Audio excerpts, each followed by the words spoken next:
সম্মানিত দর্শক, আমন্ত্রণ জানাচ্ছি metro seem to the point অনুষ্ঠানে। আমি তারিকুল ইসলাম মাসুম। যেখান থেকে যুক্ত হয়েছেন সবাইকে শুভেচ্ছা, ভালো আছেন সেই প্রত্যাশা রেখে শুরু করছি আজকের অনুষ্ঠান। আজকের বিষয় নির্ধারণ করা হয়েছে বন্যা পরিস্থিতি ও রাজনীতি। আমাদের সাথে স্টুডিওতে আলোচনার জন্য এই মুহূর্তে উপস্থিত আছেন বাংলাদেশ জাতীয়তাবাদী দল বিএনপির ভাইস চেয়ারম্যান নুরুল ইসলাম মনি। আপনাকে স্বাগত। Thank you.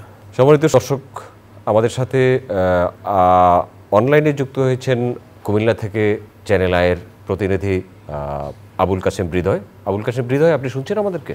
শুনতে পাচ্ছি। ধন্যবাদ। আমাদের সাথে যুক্ত থাকুন। আমাদের সাথে নোয়াখালী থেকে যুক্ত হয়েছেন চ্যানেল আয়ের প্রতিনিধি আলাউদ্দিন শিবলু। আমরা জানি চট্টগ্রাম এবং কুমিল্লার বিভাগের এবং সিলেট বিভাগের 8টি জেলা এই মুহূর্তে ব্যাপকভাবে ক্ষতিগ্রস্ত হয়েছে বন্যায়। বন্যার পানি আসছে, বৃষ্টি এবং উজান থেকে নেমে আসা পানির কারণে মানুষগুলো মানবতার জীবনযাপন করছে। তাদের বিষয়ে জানবো আমরা আমাদের দুইজন প্রতিনিধির সাথে, আবুল কাশেম হৃদয় এবং আলাউদ্দিন শিবলুর কাছ থেকে। এরপরে আমরা স্টুডিওতে আলোচনার জন্য নুরুল ইসলাম মনির কাছে আসবো। আলাউদ্দিন শিবলু, আপনার কাছ থেকে জানতে চাই, আপনি তো নোয়াখালীতে আছেন। আমরা ফেনীর অবস্থা এত ভয়াবহ যে ফেনীতে আমাদের যে প্রতিনিধি তার সাথে যোগাযোগ স্থাপন করাই সম্ভব হচ্ছে না। সেখানে মোবাইল নেটওয়ার্ক বা সরাসরি যোগাযোগের ব্যবস্থাও বিচ্ছিন্ন হয়ে গেছে। সেখানে মোবাইলের চার্জ দেওয়ারও ব্যবস্থা নেই, সেই জন্য আমরা তার সাথে যুক্ত হতে পারিনি। কাছাকাছি জেলা নোয়াখালী থেকে আপনি বলুন, নোয়াখালী এবং ফেনীর পরিস্থিতি কেমন? ফেনীর ওপারে যে ভারতের একটা বাঁধ ভেঙে এই পানিটা বাংলাদেশে প্রবেশ করার পর মুহুরী নদী হয়ে নোয়াখালীতে এটা 2 দিন আগে এটা প্রবেশ করে, যার ফলশ্রুতিতে নোয়াখালীর 9টি উপজেলার সম্পূর্ণ পানির নিচে তলিয়ে যায়। মাছের ঘের, ফসল, পাকা গ্রামের পাকা রাস্তা, কোনো কিছুই আর বাকি নেই। মানুষ আশ্রয়ের জন্য এদিক ওদিক ছুটতে ছিল, যার কাছে যা ছিল, ঘরের কিছু নেয় নেই, তারা এক কাপড়ে বাচ্চা নিয়ে শুধু আশ্রয় কেন্দ্র থেকে যেতে ছিল।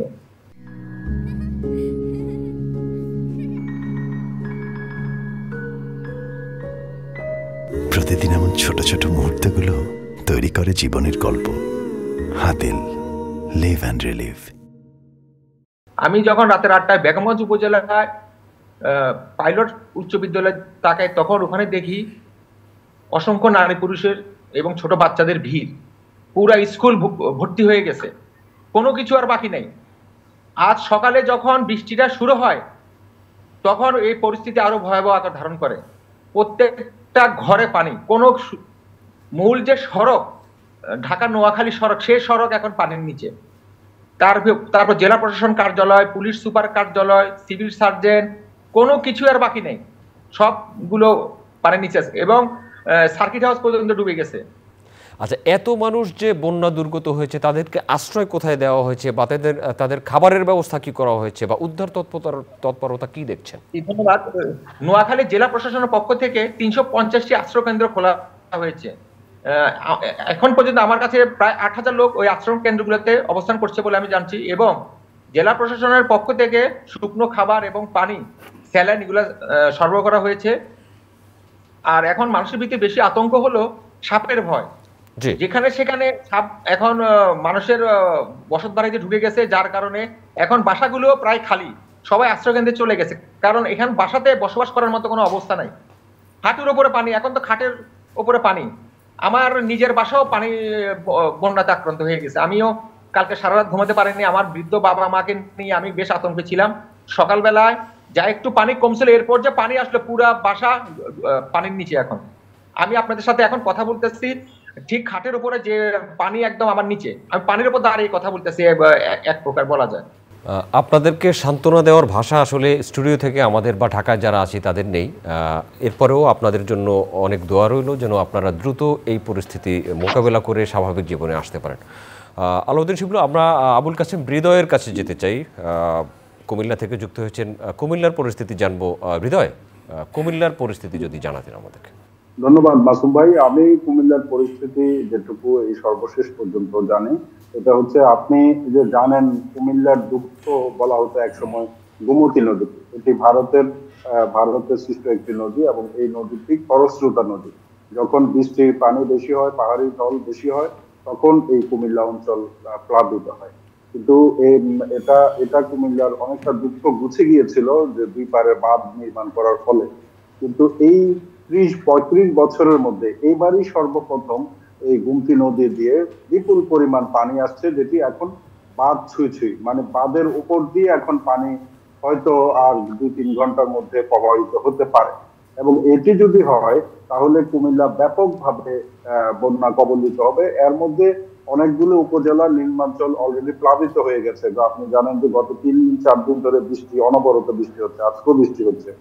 ঢাকা চট্টগ্রাম রেলপথ ইতিমধ্যে বন্ধ হয়ে গেছে, এখানে ট্রেন চলাচল বন্ধ হয়ে গেছে সকাল থেকে।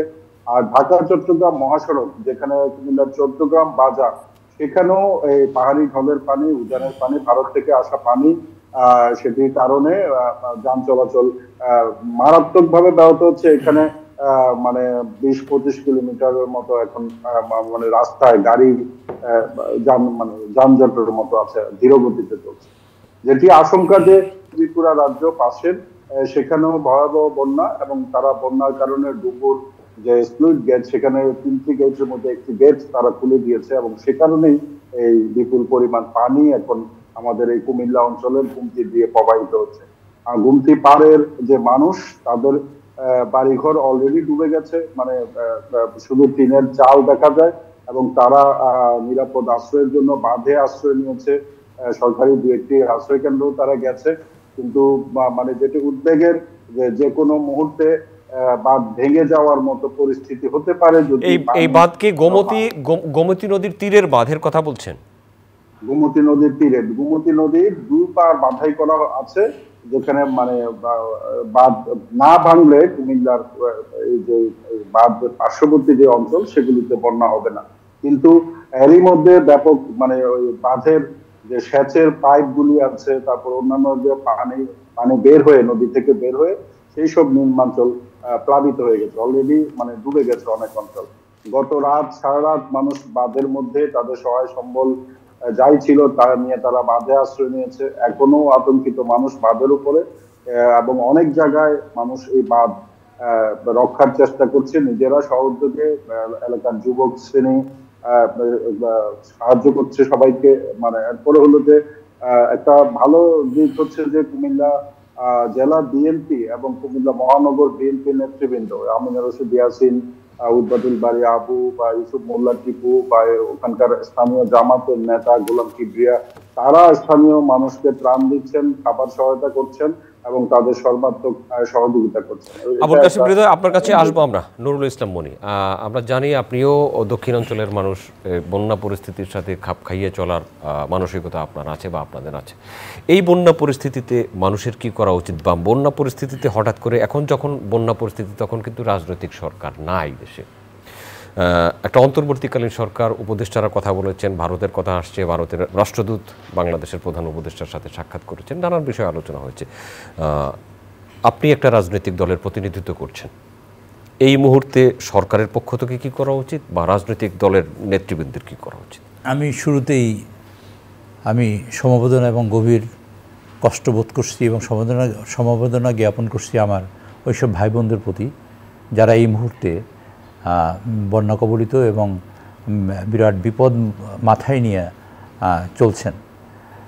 একটি বিষয় বলবো, বিষয়টা তো অনেকখানি আপনাদের এই জন্মলগ্ন থেকে দেখে এসছেন। ভারতের কথা বললে, বিষয়টা বন্যার কথা বললে ভারতের কথা বলতেই হয়, ভারতের কথা না বললে অ্যাকচুয়ালি বন্যাটার কথা বলা যায় না।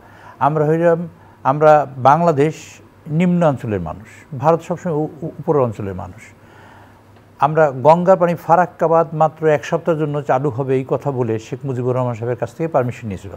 সেই যে ফারাক্কাবাদ চালু হলো, আজ পর্যন্ত ফারাক্কাবাদ বন্ধ হয়নি। যখন শুকনো মৌসুমে আমাদের পানি দরকার, তখন তারা পানি দেয় না কখনো। আবার যখন বর্ষাকালে পানি দরকার নেই, তখন তারা সব বাঁধ খুলে দিয়ে আমাদের পানিতে ডুবিয়ে দেয়। এটা হলো ভারতের কার্যক্রম। ভারতের এই কার্যক্রমের সাথে ভারতের অনেক কিছু জড়িত, রাজনীতির টোটালটা জড়িত। এই মুহূর্তে একটা বাজে পরিস্থিতির মধ্যে আমরা আছি। কি সমগ্র দেশ ফোকলা করে শেখ হাসিনা পালিয়ে গেছে। দেশে কোথাও আপনাদের গতকালকে বলতে 23 লক্ষ হাজার কোটি টাকা দেনা রেখে গেছে, অ্যাডভাইজার বলেছেন। প্রতিদিন এমন ছোট ছোট মুহূর্তগুলো তৈরি করে জীবনের গল্প। Hatil, live and relive. আচ্ছা, এরপর ব্যাংক নাই, সব ব্যাংক বন্ধ হয়েছে, দেউলিয়া করে গেছে। এইরকম দেশটা দেউলিয়ার পর্যায়ে এনে দাঁড়া করিয়ে রেখে হাসিনা পালিয়ে গেছে। হাসিনা এখন ভারতে আছে। এক রূপপুর পারমাণবিক প্রকল্প থেকে তিনি $6 বিলিয়ন লুট করেছে তার মানে বোনের মেয়ে। তো তিনি কত বড় জিনিসে হাত দিয়েছেন, তার বোনের মেয়ে লুট করেছে $6 বিলিয়ন। এই দেশে ডলার সংকট এও 7-5, আর এখন তো সমগ্র টাকাটাও ক্যাশ টাকা, ব্যাংকে টাকা রাখলে তো ব্যাংকে টাকা ধরুন 500 কোটি টাকা রাখলেও আপনি পাবেন 1 লক্ষ টাকা দেউলি হলে, কারণ তারা জানতো ব্যাংক দেউলি হবে। সুতরাং সেই পরিস্থিতি তৈরি করেছে। কোশ্চেন হলো হাসিনা এখন ভারতে আছে, ভারত তাকে কোথাও সরাচ্ছে না। এবং এখানে একটা যৌথ মিটিং হয়েছে ভারতে সকল দলের সাথে, তারা কী সিদ্ধান্ত নেবে শেখ হাসিনার ব্যাপারে, এখানে একটা ব্যাপার সিদ্ধান্ত একটা শেখ হাসিনার ব্যাপারে। ভারতের সাবেক প্রধান কী বলে আর্মি চিফ তিনি বলেছেন বাংলাদেশকে এখন থেকে ভারতের রাডার থেকে আর বের হতে দেওয়া হবে না। এটা আওয়ামী লীগ যখন গভর্নমেন্টে আসে, তো হঠাৎ করে বাংলাদেশ ভারতের রাডার থেকে বের হয়ে গেছে। অর্থাৎ ভারতের এখন করদ রাজ্য নয় বর্তমানে। প্রফেসর ইউনূসের সরকার, হাসিনা পালিয়ে যাবে, মাত্র 7 দিন আগে বলছে আমি পালাবো না, উনি পালিয়ে গেছেন। তো এইরকম একটা পরিস্থিতিতে এখন এটা বাংলাদেশ তো এমনিই ফোকলা আছে অর্থনৈতিক দিক থেকে, চূড়ান্তভাবে বাজে আছে। ভারত এই মুহূর্তে কী করতে পারে, আমি সরাসরি দায়ী করি ভারতকে এইসব কারণে। কারণ ভারত এই বাংলাদেশকে হাসিনাকে বসিয়ে দেশটায় লুটপাট করেছে। শুধু লুটপাট করে নাই, বাংলাদেশটাকে কবজা করার জন্য যা করা দরকার ছিল তাই করেছে। তারা বন্দর নিয়েছে, তারা নৌপথ নিয়েছে, তারা রেলপথ নিয়েছে, তারা আকাশ নিয়েছে, এমনকি বাংলাদেশের সমুদ্র সীমানায় 20টা রাডার বসিয়েছে, রাডার। তো এরকম করে বাংলাদেশের মানুষ এবং এইখানে প্রশাসনে বা অন্যান্য সব জায়গায় বাংলাদেশে এমন একটা পরিস্থিতি তৈরি করেছে যাতে ওদের হিন্দুদের মানে ভারতের কথা শুনতে হয় আমাদের, সেরকম একটা পরিস্থিতি তৈরি করেছে শেখ হাসিনার মাধ্যমে। ফলে এইখান থেকে তাদের একটা লুটপাটের জায়গায় 2 নম্বর হলো 7 সিস্টার্সকে সাপোর্ট দেওয়ার জন্য তাদের এই কার্যক্রম। তারপর জানেন আপনি কয়েকদিন রেল লাইন চালু করার কথা ছিল, সেটা রেল লাইন চালু করতে পারে নাই। এখানে সকল ইনস্টিটিউট ধ্বংস করে দিয়ে গেছে, বিচার বিভাগ ধ্বংস করেছে, নির্বাচন ধ্বংস করেছে, সংসদ ধ্বংস করেছে। এখানে 3টা অর্গানই ধ্বংস করেছে। সিভিল অ্যাডমিনিস্ট্রেশন যেটা বলে, আমরা কি বলি প্রশাসনকে একদম ধ্বংস করে দিয়ে গেছে। লুটপাট, একজন রিটায়ার্ড সেক্রেটারি তার ঘরে টাকা পেয়েছে। প্রসঙ্গ হলেই এই ধ্বংস করার পরে হঠাৎ করে তারা দেখলে, ঘুম থেকে উঠে দেখলো শেখ হাসিনা বাংলাদেশে নেই, তাদের কর্তৃত্বটা হঠাৎ করে অবসান হয়েছে। এখন সেই কর্তৃত্ব এস্টাবলিশ করার জন্য প্রথম কাজ তারা ভেবে দেখেছে তারা কি করে দেয়, ডিএস্টাবলিশ করার চেষ্টা করেছে। অর্থাৎ মানে সে প্রফেসর ইউনূস এই তত্ত্বাবধায়ক সরকারটাকে যাতে ক্ষতিগ্রস্ত এবং কোনো কার্যক্রম না করতে পারে সেই কাজ হাতে নিয়েছে প্রথম। আপনি দেখবেন রাস্তাঘাটে মোড়ে এখন প্রচণ্ড যানজট। কেন যানজট? মোড়ে দাবি, হাজার রকমের দাবি নিয়ে তারা মাঠে নামছে, এর দাবি, ও দাবি, ও দাবি, ও দাবি। আমি এই বিনয়ের সাথে সরকারকে বলতে চাই, আপনারা কঠোর হাতে এই দাবি দমন করুন, কঠোর হাতে। কারণ এই দাবি থাকতে পারে তাদের। আমরা এই 15টা বছর একেবারে ভারতের পায়ের নিচে চলে গেছে। এই স্বাধীন বাংলাদেশকে টোটালি পরাধীন করা হয়েছে, সেইটা আবার স্বাধীন হয়েছে। এই স্বাধীনতা ধ্বংস করার জন্য এই গ্রুপকে পরিকল্পিতভাবে নামানো হয়েছে কিনা আপনারা সেটা যাচাই বাছাই করুন। যাচাই বাছাই করে তাদের ব্যাপারে যা সিদ্ধান্ত নেবেন, এবং সেটা যদি তাদের কোনো লেজিটিমেট ডিমান্ড থাকে তারা সরকারকে জানাক। এরকম স্থানে বসে বসে সরকারকে এরকম ডিএস্টাবলিশ করার কোনো দায়িত্ব তারা পালন করতে পারে না। অন্য পরিস্থিতিতে যাই একটু।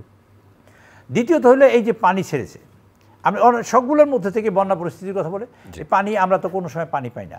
সর্বশেষ শেখ হাসিনা চুক্তি করেছে আপনি, সেখানে গ্যারান্টি ক্লজ নাই, অর্থাৎ আমরা কতটুকু পানি পাবো তার কোনো গ্যারান্টি ক্লজ এখানে নেই। আর 54টা নদীতে পানি আপনাকে বাদ দিয়েছে, 54টা নদীতে। আপনি জানেন সংকোষ নদী সহ 54টা নদীতে, সেখানে তিস্তা ব্যারেজ আমাদের হওয়ার কথা ছিল, সেই তিস্তা ব্যারেজ এবং সেখানে পানি প্রকল্প, পানি প্রশাসন হওয়ার কথা ছিল, এবং সেইটা চায়না করবে। অবশেষে যারা পানি আমাদের দেয় না, যে ভারত আমাকে পানি দেয় না, পানিতে শুকিয়ে মারছে, আবার পানিতে ডুবিয়ে মারছে, সেই ভারত এখন অনুপায় হয়ে যে চায়না করবে, এবং চায়না সেখানে সম্ভাব্যতা যাচাই করছে। এখন চায়নাকে যাতে না দিতে পারে সেই কারণে তারা আবার এখন তারা অফার করেছে বাংলাদেশে শেখ হাসিনা সরকারকে, আমরা টাকাও দেবো। তারা টাকা দিয়ে এটা 100 বছর জন্য ঝুলিয়ে দেবে, অর্থাৎ এটা হবে না। এই যে পানি ছেড়েছে, পানি ছেড়ে এখন যে কাজটা করতে চাচ্ছে, আমি মনে করি, এটা আমার ধারণা, এই সরকারকে অস্থিতিশীল করার জন্য, যেহেতু অর্থনীতি একদম ফোকলা, টোটালি ধ্বংস, সেখানে এই সরকারকে অস্থিতিশীল করার জন্য তারা আপ্রাণ চেষ্টা করছে। এবং সেই চেষ্টাটার অংশ বিশেষ এখানে এখন ধরুন এই পানি আসার কারণে ধরেন প্রশাসনের সকল লোক এখানে নিয়োজিত হতে হবে, তারপর সরকারকে সেখানে যেতে হবে, সরকারকে ব্যস্ত থাকতে হবে, সরকারকে এই মানুষকে ত্রাণের সহায়তা করতে হবে, বাঁচাবার সহযোগিতা করতে হবে এবং মানুষকে আশ্রয় দিতে হবে এবং মানুষকে বাঁচাবার সকল কার্যক্রম হাতে নিতে হবে। সরকার অন্য কোনো কাজ করার সুযোগ পাবে না, যাতে না পায় তার জন্য কিন্তু পরিকল্পিতভাবে এই পানি ছাড়া হয়েছে এবং পানিতে ডুবানো। ভারতের পররাষ্ট্র মন্ত্রণালয় থেকে একটা বিবৃতি দেওয়া হয়েছে ডাম্বুর। ভাই, ভারতের পররাষ্ট্র মন্ত্রণালয়ের বিবৃতি আমি শুনে কোনো লাভ নেই। আমার গায়ে আগুন লেগেছে, আমি জ্বলে পুড়ে মরছি, আপনি বিবৃতি দিচ্ছেন ওখানে বসে, কারণটা কি? আপনি যদি বিবৃতি দেন তাহলে পানিটা বন্ধ করেন, বিবৃতি দরকার না, আমি বিবৃতি খাবো না, আপনি পানি বন্ধ করে দেখেন আপনি সদিচ্ছা আছে। এবং তারা বলছেন ভারতে এবং বাংলাদেশে 4-5 দিন যাবত অনবরত বৃষ্টি হচ্ছে, তাকে সেই বৃষ্টি, তার অর্থ কি উনি পানি ছেড়ে দেবে আমাকে? আমি তো লোয়ার রাইব্রেরিয়ান মানুষ, আমাকে উনি পানি ছেড়ে দেবে কী করে? এটা তো আইনই নেই, আমার শক্তি কম, সেজন্য উনি আমার কাছে। আপনি ভারতের সাথে একই বিষয়ে বাংলাদেশের ছাত্ররা আন্দোলন করেছে এবং ছাত্র আন্দোলনের সমন্বয়ক একজন আবুল হাসনাত তিনি বলেছেন যে ভারত যেই আচরণ বাংলাদেশের সাথে করবে বাংলাদেশের পক্ষ থেকে একই ধরনের আচরণ তারা পাবে। সেই আচরণ কি বাংলাদেশের পক্ষে করা সম্ভব? বাংলাদেশের পক্ষে করা সম্ভব, তার চেয়েও বেশি। কিভাবে? বাংলাদেশ এই একটা স্বৈর সরকার, একটা পতিত সরকার, একটা ফ্যাসিস্ট সরকারকে বাংলাদেশের এই ছাত্ররা রক্ত দিয়ে উৎখাত করেছে। এটা তো বিরাট, আমি বলবো ভারতকে যে প্রতিদান দেওয়ার কথা তার চেয়ে অনেক বড় প্রতিদান দেওয়া হয়ে গেছে। কারণ ভারত তো এটা প্ল্যান করছে গত আগামী 50 বছরকে ধরে শেখ হাসিনা থাকবে, কী করে ভারত বাংলাদেশ নিয়ে যাবে। এই বাংলাদেশের পোর্ট ভারত দখল করছে অলরেডি, এই চালনা পোর্ট, এই ডামাডোলের মধ্যে চালনা পোর্ট দিয়ে দিয়েছে ভারতকে। আমি বিনয়ের সাথে সরকারকে অনুরোধ করতে চাই, ভারতের সাথে যাবৎ 90টার মতো চুক্তি এবং MOU হয়েছে, আপনারা তো অবিলম্বে যাচাই বাছাই করুন এবং সেটা যেটা বাংলাদেশের স্বার্থে আছে সেটা রাখুন, যেটা বাংলাদেশের স্বার্থে নাই সেগুলো অবিলম্বে বন্ধ করুন এবং সেটা পাবলিক করুন, যাতে মানুষ জানতে পারে যে ভারত আমাদের কত বড় বন্ধু। 71 সালের যুদ্ধে, স্বাধীনতা যুদ্ধ, সেটা বলে আমরা সাহায্য করছি, আমি সেটাকে অস্বীকার করি না, কিন্তু স্বাধীনতা যুদ্ধ তো কিন্তু ভারতের কোনো ডকুমেন্টে নাই ভাই, সেটা কিন্তু পরিষ্কার লেখা আছে, সেটা পাকিস্তান এবং ইন্ডিয়ার যুদ্ধ এবং সেখানে রিপেটিশনের চুক্তি 92,000 আর্মি বাংলাদেশ থেকে পাকিস্তান থেকে তখন ওই ওয়েস্ট পাকিস্তানে গিয়েছে, সেই চুক্তিতে স্বাক্ষর করেছে ইন্দিরা গান্ধী এবং জুলফিকার আলী ভুট্টো। শেখ মুজিবুর রহমান বাংলাদেশের স্বাধীন প্রধানমন্ত্রী হিসেবে সেই চুক্তিতে স্বাক্ষর করতে পারে নাই। ভারতের লোকজনের কাছে আমাদের এই দেশে আত্মসমর্পণ করতেছে পাকিস্তানের সৈনিকদের, সেখানে যে আপনার কর্নেল ওসমানী, জেনারেল ওসমানী ওখানে আসতে পারে নাই, তাকে হেলিকপ্টারে গুলি করা হয়েছে সিলেটে। এগুলো তো বাস্তব সত্য। কাজে বাংলাদেশকে স্বাধীন তারা করেছে নামে, কাগজে, এটা করেছে আমাদের একটা just kind of chocolate lollipop দিয়েছে আমাদের মুখের মধ্যে, কিন্তু দেশটা তাদের দরকার, 7 সিস্টারের কারণে দরকার। 7 সিস্টার আপনারা জানেন 7টা প্রদেশ, সেই কারণে তাদের দরকার, সেই কারণেই তারা বাংলাদেশকে এরকম একটা পরিস্থিতি তৈরি করে দিয়েছে যাতে ওইটা দখল করতে পারে। তার আশেপাশে তখন একটা লোক একটা কান্ট্রিকে তো সে ভালো রাখে নাই। আপনি পাকিস্তানের সাথে পারে না, একটা বোম আছে, আপনি শ্রীলঙ্কার সাথে ঝগড়া, আপনি মালদ্বীপের সাথে ঝগড়া, নেপালের সাথে ঝগড়া, ভুটানের সাথে ঝগড়া, বাংলাদেশকে তো খেয়ে ফেলেছে। কাজে আমি মনে করি ভারতের শুভবুদ্ধির উদয় হবে এবং বাংলাদেশ একটা স্বাধীন দেশ, সমমর্যাদার ভিত্তিতে বাঁচতে চাই। আমরা বড় দেশকে আমরা প্রতিবেশী, আমরা ফেলতে পারবো না, উনিও আমাদের ফেলতে পারবে না। কাজে আমরা মনে করি বাংলাদেশকে তাদের পাশে নিয়েই চলা উচিত সমমর্যাদার ভিত্তিতে। আমরা বাংলাদেশে ওনারা বন্ধুত্ব হয়েছে আমাদের, 71 সালের স্বাধীনতা সহযোগিতা করছে, আমরা কৃতজ্ঞতা স্বীকার করি, কিন্তু কৃতজ্ঞতার পরিবর্তে আমরা কৃতদাস হতে চাই। আপনার কাছে আসবো আলাউদ্দিন শিবলু, প্রশাসনের পক্ষ থেকে এই মানুষগুলোকে উদ্ধার করার জন্য কি ব্যবস্থা নেওয়া হয়েছে? প্রশাসনের পক্ষ থেকে আমি আগেও বলেছি যে 350টি আশ্রয় কেন্দ্র খোলা হয়েছে, যার এ পর্যন্ত প্রায় 8,000 লোক এখানে উঠেছে। নোয়াখালী তো অনেক বড় জেলা, 8,000 মানুষ নোয়াখালীর তুলনায় কিন্তু খুবই কম এখন পর্যন্ত। এটা তো আসলে কালকে থেকে, জি, কারণ পরিস্থিতি খারাপ হয়েছে কিন্তু আজকে সকালের বৃষ্টির পর থেকে জি দ্রুত অবনতি হয়েছে। তো এখন আশা করি আমি পরবর্তী তথ্য নিব, অনেক বেড়েছে, তবে সার্বিক পরিস্থিতি খুবই খারাপ এখানে এবং যে গ্রামীণ যে রাস্তাগুলা ওখানে বুক সমান পানি। আচ্ছা, বুক সমান পানি এবং গবাদি পশু, হাঁস মুরগি কোনো কিছু নিয়ে মানুষ বেরোতে পারেনি, শুধু সে তার ছেলে সন্তান এদেরকে নিয়ে চলে আসতে হয়েছে। আচ্ছা, ধন্যবাদ শিবলু। আবুল কাশেম হৃদয়ের কাছে যাচ্ছি আমরা। আবুল কাশেম হৃদয়, প্রশাসনের পক্ষ থেকে উদ্ধার তৎপরতা এবং মানুষের খাবার এবং চিকিৎসার জন্য কি উদ্যোগ নেওয়া হয়েছে? প্রশাসনের পক্ষ থেকে আমরা যতটুকু আমাদেরকে জানানো হয়েছে যে বিভিন্ন জায়গায় তারা আশ্রয় কেন্দ্র খুলেছেন। এই পর্যন্ত 200-র বেশি আশ্রয় কেন্দ্র খোলা হয়েছে কুমিল্লার লাকসামে, নাঙ্গলকোটে, চৌদ্দগ্রামে এবং কুমিল্লা সদর উপজেলা, আশেপাশে বুড়িচং উপজেলাতে, এবং তারা সর্বাত্মক ভাবে প্রস্তুত আছে। যদি ভয়াবহ ধরনের কিছু হয় তাহলে সে ব্যাপারে সর্বাত্মক তারা প্রস্তুত। আচ্ছা, ধন্যবাদ আবুল কাসেম হৃদয়। নুরুল ইসলাম মনি, আমরা অনুষ্ঠানের শেষ দিকে চলে এসেছি, মানে এর আমি যেটা বলতে চাই এখন, এই যে পরিস্থিতি হয়েছে, আমি মনে করি প্রশাসনে যারা আছেন, আমি অনুরোধ করতে চাই এবং সরকারকে অনুরোধ করি তাদের সর্বশক্তি নিয়ে এই মানুষকে বাঁচাবার এবং তাদের আশ্রয় দেওয়ার ব্যবস্থা করা উচিত, মানে করবেন, এটা আমি প্রত্যাশা করি এবং তারা হয়তো করবেন। সেই সাথে আমি অনুরোধ করতে চাই আমার বিএনপি এই দলের নেতৃবৃন্দ যারা আছেন, ইতিমধ্যেই তারা কার্যক্রম শুরু করেছেন সব জায়গায়, আমি তাদের কার্যক্রম যেভাবে বাড়ানো সম্ভব যেটা তারা আরও বাড়াবেন এবং আমি তার সকলের সহযোগিতা করতে চাই, প্রত্যাশা করছি।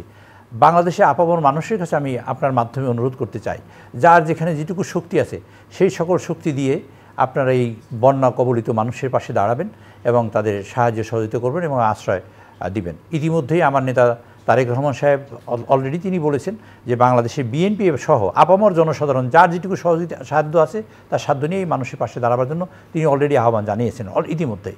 আমি সেই সাথে অন্যান্য দল যারা আছেন, বিশেষ করে জামাত, জাতীয় পার্টি বা অন্যান্য যেসব দলগুলো আছেন তাদেরও আমি অনুরোধ করব। আর পাশাপাশি আমি অনুরোধ করতে চাই দেশের যারা মানে ধনাঢ্য ব্যক্তিরা আছেন, যারা সম্পদশালী, তাদের মনে করি যে তাদের সাদকা বা তাদের জাকাত দেওয়ার একটা সুযোগ এসছে, আপনারা সেই সুযোগে এই দেশের মানুষকে রক্ষা করুন। আমি আর একটা অনুরোধ করতে চাই, সেটা আপনার মাধ্যমে ভারত অনেক ক্ষতি করেছে, বাংলাদেশকে অনেক ক্ষতি করেছেন। আমি দয়া করে আপনারা ক্ষতিটা বন্ধ করে বাংলাদেশ বাঁচতে পারে এরকম সহযোগিতা আপনারা করবেন, কারণ আপনাদের বিরুদ্ধে বাংলাদেশের মানুষের সেন্টিমেন্ট এত প্রকট হয়েছে, ঘৃণা এত বেশি হয়েছে, সেটা আপনারা কল্পনাও করতে পারেন না।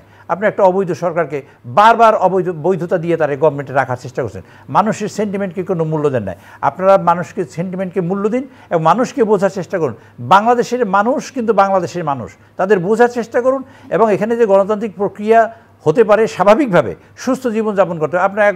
আপনারা করেছেন কি যেন, যে কী বলে, মৌলবাদের তকমা দিয়ে সারা পৃথিবীতে চেষ্টা করেছেন মৌলবাদ বাংলাদেশে এসেছে, তা আপনারা চেষ্টা করছেন, আপনাদের সকল চেষ্টা কিন্তু ব্যর্থ হয়েছে। কাজেই বাংলাদেশের এই আপামর জনসাধারণ যতদিন বেঁচে আছে, আপনাদের প্রতি ঘৃণাটা যাতে না বাড়ে সেই চেষ্টাটা আপনারা করুন এবং বাংলাদেশের মানুষ বাঁচতে পারে, সুস্থ থাকতে পারে, ভালো থাকতে পারে, তার সহযোগিতা করুন। এবং এই ক্ষেত্রে আমি একটা অনুরোধ করতে চাই সরকারকে, সেটা হলো তিস্তা প্রজেক্ট যেটা আছে সেটা ভারতকে দেওয়ার চেষ্টা করেছে শেখ হাসিনা, তারা টাকা দেওয়ার চেষ্টা করছে। আমি বিনয়ের সাথে অনুরোধ করতে চাই এই তিস্তা প্রজেক্ট ভারত থেকে ফেরত নিয়ে আসুন এবং এই তিস্তা প্রজেক্ট চায়নাকে দিন এবং যারা আমাকে পানি দেয় না তারা আবার এখানে সাহায্য করবে। ধন্যবাদ। এটা কোনো কথা হলো? আবুল কাসেম এটা চায়নাকে দিয়ে এটা করার বাস্তবায়ন করার অনুরোধ করছি। বানভাসী মানুষের জন্য আমাদের সহমর্মিতা, সবাই দ্রুত স্বাভাবিক জীবনে ফেরত আসবেন সেই প্রত্যাশা রেখে শেষ করছি আজকের অনুষ্ঠান।